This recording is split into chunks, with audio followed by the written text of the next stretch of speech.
warahmatullahi wabarakatuh. Perkenalkan, saya Hikmatul Matia dari kelas 4D Pendidikan Bahasa Inggris. Nah, kali ini saya akan menjelaskan mengenai apa sih yang dimaksud dengan kompetensi guru.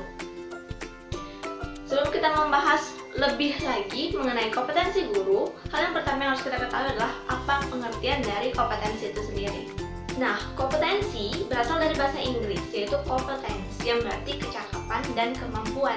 Sedangkan pengertian kompetensi secara istilah yaitu segenap kemampuan yang dimiliki oleh seseorang untuk mendidik yang di dalam mencakup ilmu pedagogik atau ilmu mendidik, kemudian didaktik, pengetahuan tentang interaksi, dan metodik, yaitu pengetahuan tentang cara mengajarkan suatu bidang pengetahuan kepada para peserta didik. Nah, kalau tadi kita membahas mengenai kompetensi, sekarang kita membahas mengenai guru.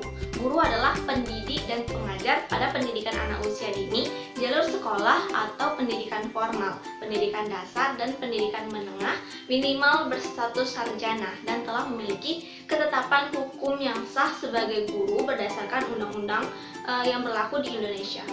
Jadi, kompetensi guru diartikan sebagai kemampuan dan kewenangan guru dalam menjalankan profesinya. Nah, jadi di sini ada standar kompetensi guru. Jadi, standar kompetensi guru itu adalah beberapa indikator yang dapat dijadikan ukuran karakteristik guru yang dinilai kompetensi secara profesional. Itu meliputi penguasaan materi, pemahaman terhadap peserta didik, pembelajaran yang mendidik, pengembangan pribadi, dan profesionalisme. Selanjutnya, ada syarat menjadi guru. Di sini ada beberapa syarat untuk menjadi seorang guru. Yang pertama yaitu kualifikasi akademik, yang kedua kompetensi sertifikat pendidik, yang ketiga sehat jasmani dan rohani, serta kemampuan untuk mewujudkan tujuan pendidikan nasional. Selanjutnya, apa sih kompetensi guru sebagai agen pengajar? Yang pertama itu kompetensi pedagogik, yang kedua kompetensi kepribadian, ketiga kompetensi sosial, dan yang terakhir adalah kompetensi profesional. Nah, kita akan membahas satu persatu dari kompetensi ini. Nah, yang pertama itu kompetensi pedagogik. Kompetensi pedagogik yaitu kemampuan mengelola pembelajaran peserta didik. Apa-apa saja kompetensi pedagogik itu? Yang pertama yaitu pemahaman wawasan atau landasan kependidikan.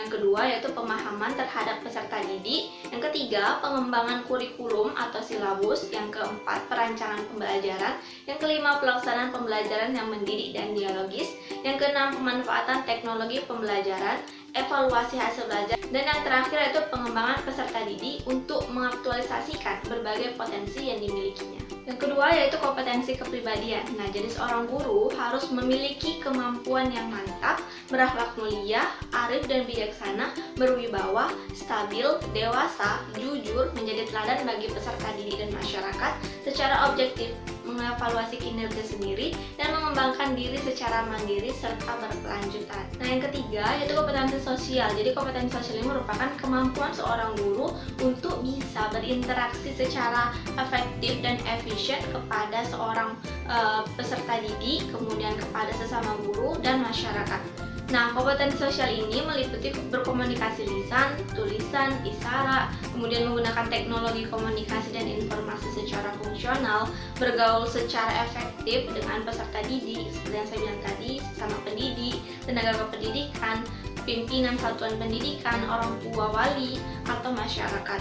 Yang keempat yaitu bergaul secara santun dengan masyarakat sekitar dengan mengindahkan norma serta sistem nilai yang berlaku.